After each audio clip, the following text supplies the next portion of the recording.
दोस्तों नमस्कार। हम तुम एक कहानी में आपका स्वागत है। दोस्तों, राजा भरत को अपने हिरण के बच्चे से बहुत प्यार था। उसी के बारे में सोचते हुए उसने प्राण त्याग दिए। अगले जन्म में राजा को खुद हिरण रूप में जन्म लेना पड़ा। आपने अक्सर लोगों को कहते सुना होगा कि मृत्यु के बाद व्यक्ति के साथ कुछ नहीं जाता। जो भी उस व्यक्ति से जुड़ी भौतिक सुख की चीजें हैं वह सब यहीं रह जाती हैं। अगर पुराण, वेद और बाकी धर्म ग्रंथ को देखा जाए तो उनमें स्पष्ट बताया गया है कि व्यक्ति की मृत्यु के बाद भी कुछ चीजें उसके साथ अगले जन्म तक जाती हैं। कुछ चीजें ऐसी हैं जिनका भुगतान व्यक्ति के अगले जन्म में भी करना पड़ता है। तो आइए जानते हैं ऐसी कौन सी 5 चीजें हैं जो मरने के बाद भी व्यक्ति के साथ जाती हैं। कहा जाता है कि व्यक्ति खाली हाथ आया है और खाली हाथ ही जाएगा, लेकिन ग्रंथों के अनुसार व्यक्ति की मृत्यु के बाद भी 5 चीजें उसके साथ अगले जन्म तक जाती हैं। तो आइए जानते हैं मरने के बाद क्या साथ ले जाता है व्यक्ति। ज्ञान व्यक्ति को भीड़ में सबसे अलग करता है। ज्ञान के बल पर आप अपनी एक अलग पहचान और लोगों पर छाप छोड़ने में कामयाब रहते हैं। इसलिए अपनी मृत्यु से पहले पहले आप जितना ज्ञान ले लेंगे वह आपके बहुत काम आएगा।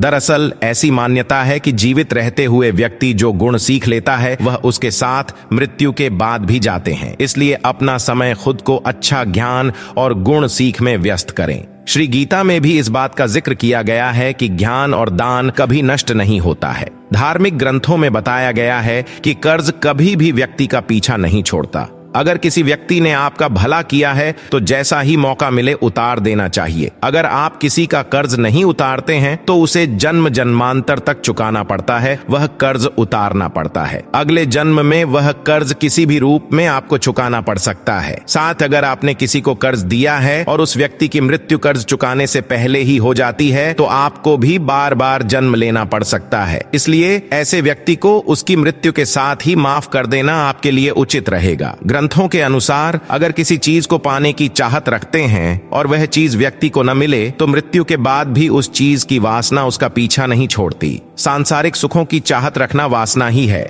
वासना को लेकर विष्णु पुराण में एक कथा भी मौजूद है। राजा भरत को अपने हिरण के बच्चे से बहुत प्यार था। उसी के बारे में सोचते हुए उसने प्राण त्याग दिए। अगले जन्म में राजा को खुद हिरण रूप में जन्म लेना पड़ा। इसीलिए कामना और वासना को अपने मन में हावी नहीं होने देना चाहिए। साथ ही किसी भी चीज को लेकर अधिक मोह माया नहीं होनी चाहिए। गीता में कहा गया है कि मनुष्य जीवन बिना कर्म के संभव नहीं है। हर पल मनुष्य अच्छे ये बुरे कर्म करता है। मृत्यु समीप आने पर व्यक्ति के कर्मों द्वारा ही तय होता है कि उसे परलोक में सुख मिलेगा या दुख। इन्हीं के परिणाम से अगले जन्म में अच्छा बुरा फल प्राप्त होता है। कर्म 7 जन्मों तक व्यक्ति का पीछा नहीं छोड़ते हैं। इसका एक उदाहरण महाभारत में भी मौजूद है। बाणों की शैया पर लेटे हुए भीष्म को भगवान कृष्ण से जब भीष्म वे पूछा कि मुझे ऐसी मृत्यु क्यों मिली, तो भगवान कृष्ण ने उन्हें 7 जन्म पहले की घटना याद दिलाई। 7 जन्म पहले भीष्म ने एक अधमरे सांप को उठाकर नागफनी के कांटों पर फेंक दिया था। कर्म मनुष्य का कभी पीछा नहीं छोड़ते। अपने अक्सर घर के बड़ों से सुना होगा कि दान और परोपकार कभी खाली नहीं जाता है। इसका जिक्र शास्त्रों में भी किया गया है। जीवन में अगर कोई अपरिचित व्यक्ति आपकी मदद करता है, इसका अर्थ है कि वह पिछले जन्म में आपके द्वारा किए गए दान और परोपकार को चुका रहा है। इसलिए दान पुण्य करते रहना चाहिए। यह व्यक्ति की मृत्यु के बाद भी इसके साथ जाते हैं। जब एक इंसान बुढ़ापे की वजह से मरता है तो हम कहते हैं कि प्राण ने अपनी जीवंतता खो दी। अब अगर हम यह मान लेते हैं कि वह एक दूसरा शरीर धारण करता है तो क्या इसका मतलब है कि प्राण फिर से जीवंत होना शुरू होता है? यह फिर से जीवंतता प्राप्त करता है। शरीर में प्रवेश करने के लिए इसमें निष्क्रियता की एक खास अवस्था का होना जरूरी है। केवल तभी यह एक शरीर को हासिल कर सकता है। एक बार जब प्रारब्ध कर्म खत्म या अपने आप क्षीण हो जाता है तब बिना किसी कार्मिक तत्व के प्राण अपनी जीवंतता, अपनी गतिशीलता खो देता है। जब प्रारब्ध कर्म पूरी तरह से खत्म हो जाता है तब समय के एक छोटे दौर के बाद प्रारब्ध कर्म की एक नई किस्त फिर से प्रकट होनी शुरू हो जाएगी। जैसे ही एक नया प्रारब्ध जाहिर होना शुरू होता है, प्राण अपनी जीवंतता फिर प्राप्त कर लेता है और तब यह फिर एक शरीर धारण कर लेगा। जब किसी की मौत हो जाती है तब स्थूल शरीर से अलग होकर आत्मा फिर अपने सूक्ष्म शरीर में प्रविष्ट कर जाती है। इस सूक्ष्म सूक्ष्म शरीर की बनावट भी स्थूल शरीर जैसी ही है, लेकिन वह नजर नहीं आती। इसका आकार इतना सूक्ष्म होता है कि मरने के बाद खुद आत्माएं भी इसे बस अनुभव कर पाती हैं। कुछ ही आत्माएं इसे देख पाती हैं। पुराणों के अनुसार इसीलिए मरने के बाद किसी व्यक्ति को लगता है कि उसका शरीर कितना हल्का हो गया है। हालांकि जिसकी मौत होती है उसे यह समझने में काफी समय लग जाता है कि वह मर चुका है। वह काफी समय अपने शरीर के आसपास ही मंडराता रहता है। अपने छोड़े गए शरीर के आसपास एकत्र लोगों से वह कुछ कहना चाहता है, लेकिन उसकी आवाज किसी को सुनाई नहीं देती। वह परेशान हो जाता है। वह चलता फिरता है, अपने हाथ पैर हिलाता है। वह मानता नहीं कि वह मर चुका है।